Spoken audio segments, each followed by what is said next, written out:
Hello, everyone. How? What is going on? Yeah, this is post recording. There's a bit of an issue that happened, meaning I was starting to record these in a batch like I usually do, and after the second video, I think after 13, things started messing up. So I did 11, 12, 13, and then there was an audio issue that popped up, and I did not catch it in time. So I had time to do 13, 14, 15, 16, and 17, I think, with the audio all messed up. And it's while I was editing 17 that I noticed, whoa, what's happening with my voice? It's just cracking up and down. So, yeah, that kind of ruined this specific part because I have a save game that is only relevant to, let's say, the part after. So, in general, this part is completely scrapped and I can't go back because my second save file, after I realized the audio was fucked up, was after this chapter. So, somewhat salvageable. But, bit of a pain. Game Capture HD has its issues, and now it's been upgraded with PS4. So I will be doing, or I have started doing a bit of streaming for Infamous Second Son on Evil side. But back to this game, I'll give you guys a link to the Twitch feed if you want to see some of that or follow up. Most of it is going to be like Friday night, and there's going to be some rare exceptions. So in this specific spot, I completely forgot who I had to fight. Straight up, like I just started going into this place and setting up traps because I hate this level. This is not one of my favorite level. I prefer the castle over the factory.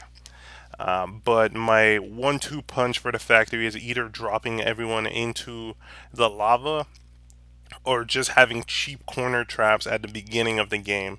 I really enjoy setting up corner traps, mostly because as soon as I retreat and get back to this room using whatever methods I can, I will catch people with corner traps and make their day hell. And especially if you're able to loop your corner trap and it encompasses multiple people, then it's just fucking beautiful and delicious. It's quite hard to think of some of these on the spot, but well, thinking of them quickly.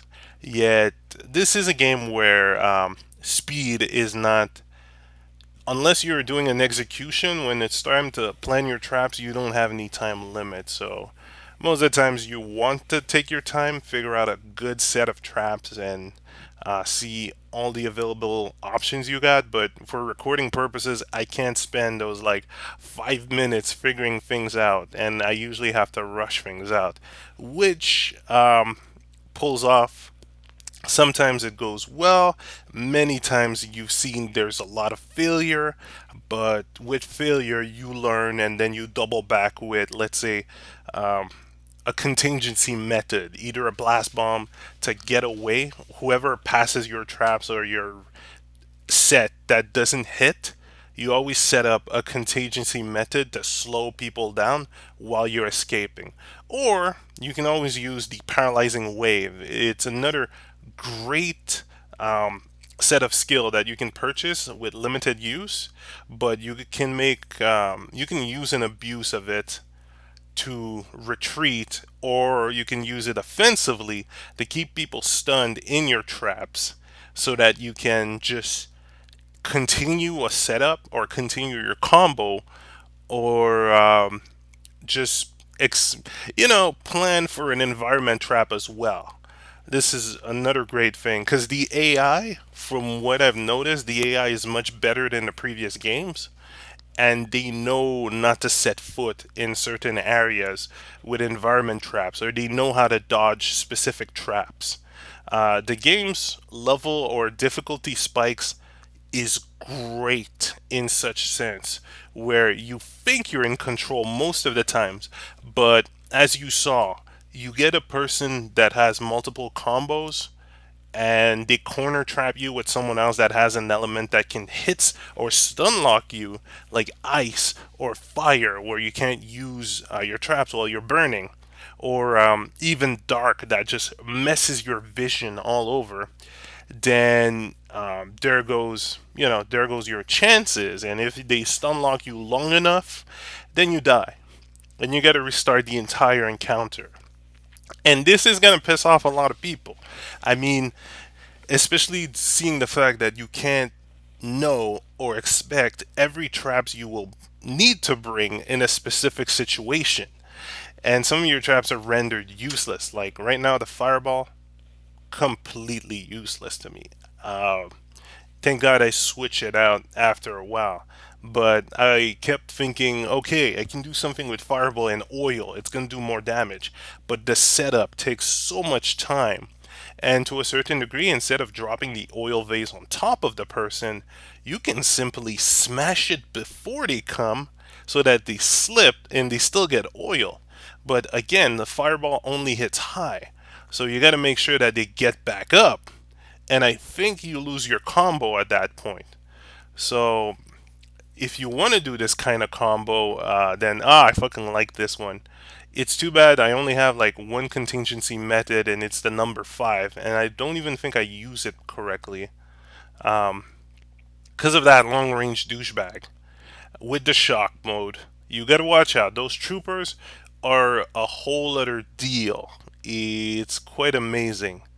But right here, when it comes to the train, it's always a good thing that you can just plan where you're gonna go, where you're gonna get away, and what's going to stop them to give you an extra amount of time to run to your next objective. Because right here, this entire setup is mostly for the train, and if your timing is not right or the timing's too difficult, then the whole train thing is just falling apart. Like here, if you're able to set up people onto that middle generator like I did once, then you get a good deal of damage onto them. But that's really hard to pull off. So sometimes you're going to have to just say, okay, I'm not going to go for an extremely huge, elaborate trap because I don't even know if it's going to hit. I'm just going to go for quick trap loops and just focus on keeping them into that one loop to deal more and more damage. And I have to admit, sometimes I do want to show those big elaborate traps, but if I can't pull it off after two times, either due to specific characters having dodging maneuvers or it's just I don't have the right length. Biggest example would be, what was it? It's not the springboard. It's another tool that I acquired that throws them a tad bit far off than the predicted distance. Then at this point, I can't do squat because the whole distance is messed. But the rake is just the most powerful thing you can get. It has absolutely no elements. And the fun thing with the rake, ooh, as you saw, offshot, bad offshoot. But the fun thing with the rake is you can just set it up, activate it, let's say 1 second before they march onto it, and if it's well positioned, they're gonna hit it. And it's like it's not like it's a ground clamp trap or any elements. You just get them, and it gives you that extra time when they're dizzy to hit them up with another set of traps, or you get them angry and they lose their focus, and that's another thing you can use and abuse. So I really love the rake. I will spam the rake to a large amount of times until I get another similar traps that has no elements, which means it can't really be dodged, and that's great. You know, it can't really be resisted or dodged. So having these kind of traps will just help you a lot and make it a breeze. Well, not a breeze. Okay, it'll make it a breeze to start up a combo. And it's like talking about fighting game terms. You know, I'm setting up a combo, setting up a loop. I'm also add some frame traps in there and finish with an ultra, which should be the middle generator right there. I remember Trapped on PS2 had some very, very powerful stage trap, unique traps. The one I remember the most is a clock tower. And here I fuck up with my button pressing. It's every time I keep pressing triangle, and I think it's a habit of certain games where I want to press triangle to access a menu, but instead this activates my ability, and there you go, I lose a paralyzing wave. Couple of things to remember, and you gotta watch out when you're switching from game to game. You gotta have at least that warm up period. Like right now, my personal warm up period is just playing through mission modes where I can acquire more experience, more currency, and I can test out new traps. Especially seeing that I have an extended limit of traps now due to level and story conveniences, then I can have all the fun I want while purchasing new traps and new abilities. So it's a lot of fun. I really love this game. I wasn't expecting this game to come out on PS3, and as soon as it came out, bam, they went by. Even though it cost me a lot more since I'm in Canada, let's say $10, $20 more, but hey, I'm a fan, right? I'm here to support these guys. I definitely like what that team has been doing, and it's kind of too bad that they didn't rename the PS2 version to, let's say, Deception Spin-off Trap or Trapped, something like that. Anyhow, if I can, I'll look for an extended back note. As for this area, wow, I hate this place, mostly because of conveyor belt and how this can change your trap setup. Uh, because it's not something that you can control and move. It's something that's moving on its own. And especially because I don't know how compact it. You see, you gotta find a way to throw them into that compactor and then know how they're gonna fall in order to hit them again with another trap. And if you have no idea how this works, then you're not gonna pull it off. It's not gonna work the first few times, which is why having practice sessions into these levels can be quite interesting, just to figure out an extended amount of stuff. Like hell, the flying balloon machine that's over there that drops bomb. I've never been able to figure out what's its alternate fire or what it does. It grapples an enemy, but I have no idea what it does. So, a couple of things to check out. Who knows? It could be massive damage. And like here, I just wanted him dead. So I set them up into this disgusting loop to try and keep them into that corner as much as I can. Because this corner is now like death, death itself. And at the same time, I'm just trying to find more ways to bring them back in. Yet now I have to run back outside, and here you can pull off, depending on how risky you want to be, you can pull off some interesting maneuvers like waiting inside a corner and then ambushing them or just passing right next to the NPCs as they're entering so that you can keep them in their entering animation, but you get out the door. Or you can use a paralyzing wave just to slow them down as they're at the door. Let you get out and then continue looping them in that one corner just to piss them off. All about damage dealing. And this is what you want to get.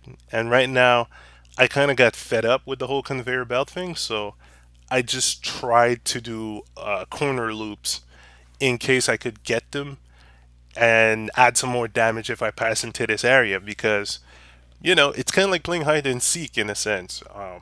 They're gonna keep following you, and you have to find ways to ambush them wherever you go. So you pass one area, you get to the next area. Okay, how can I mess them up as they enter this area? Because when enemies enter, most of them do not skip that first tile. They just go out the door, and it's like, all right, where's this little girl? She's giving me enough damage. I'm here to fuck things up.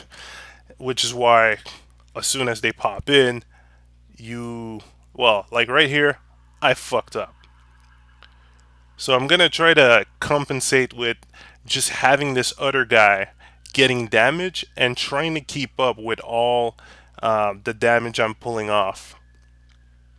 But now it's not really easy because the shock trooper is here. He is wrecking me, and that on its own just messed up my entire trap plan. Mostly because there you go, I can't really do much. So paralyzing wave, I'm getting the fuck out. I'll bring you up into this utter death loop, which you won't be able to escape that easily. But yeah, this is why I don't really like the factory entirely. This one room messes things over. The train room, I cannot seem to get a good light on it. Maybe, well, obviously I need more experimenting, of course, not experimentation. That doesn't sound right. But obviously need more experimenting. And right here, I think this one guy is stuck into a loop, or he's just dead. And there's always ways to try and compensate to bring the other one into that loop. But again, new enemy pops in, you always want to figure out where's he gonna pop out from, and how much time can I make him waste going through corners before I set up my own traps, have them ready, and as soon as he comes in here, I can mess him up. Like this trap already set, I can just take it easy, recover, and then wait for them to fall into this. Or I can try to set up a better loop or an actual loop. I think there's no loop here. Uh, Setting up an actual loop to bring them back to the beginning of the trap and then having them go merry-go-round so that, all right, you're not escaping this thing, and even if you attempt, I will push you back to the beginning of your suffering and make it hell. And also just trying to add even more damage. See, now it's like, okay, well, I can either throw him into the weapon racks or I can throw him back at the beginning. And this is where you want to figure out how much do I want to do. Do I want to add more damage on a single strike and then finish him off in the next room? Or do I want to keep him in the loop in this room so that I can potentially constantly do damage? But a big deciding factor is how many people are here, and if one gets caught, can I catch the other one in this? Like right now, there you go. Shock Trooper is main priority at this point. And there we have another douchebag, which I'm gonna try to hit with the third trap, or at least have him hit with the spinning trap. But again, this guy knows how to dodge. So I can at least try to mess up the other guy uh, as much as I can. And of course, contingency method is the fireball. That was a disgusting dodge. All that to have him fall for that one trap and possibly eliminating the other guy. One thing I do notice now that I look at it is if I have them in the spinning trap, it's a nice way to just keep them lodged in and chuck a fireball at them because they're not moving. Like the other guy was moving, but oh shit, how did I miss that? I'm trying to have a small little time because you can still dodge around some of these enemies. And this is the point where, okay, I gotta find another trap to keep this guy into a loop. He's the last guy, so I don't need to worry about other characters. So instead of attempting to throw him into the weapon rack, why don't I just throw him back at the beginning and then have him getting messed up by the starting traps? So there's a lot of interesting things you can try to pull off, and just looking at the game, it's fun to notice just how much you can figure out by, experimenting with traps and the environment as well. And depending on your goal, ooh, stabbed. And he got horsed. And again, in this case, seeing that he is stuck there, I got more points out of that. With the horse, seeing that he is stuck there, you can chuck a fireball. It's like option number two, chuck a fireball. But at the same time, you can loop. You can try to capture as well. I mean, if it's one enemy, get some extra points. Capture them. I always barely think about capturing or never take time to capture properly. So, other options, lots of options, but all about the timing you decide to take. And funny enough, this guy dies by the horse. Like he get horsed, and that's how he dies. And I should have went to the menu to see died by a horse. To the okay. So yeah, the re-recordings are gonna happen. I will see you all later on. But again, sorry for those little issues. These are the things that happens. Recording is not always top notch. I gotta admit. But hey, I know, now I know. And knowing is half the battle. The other half is fighting. And peanuts. Anyway, see you later, guys.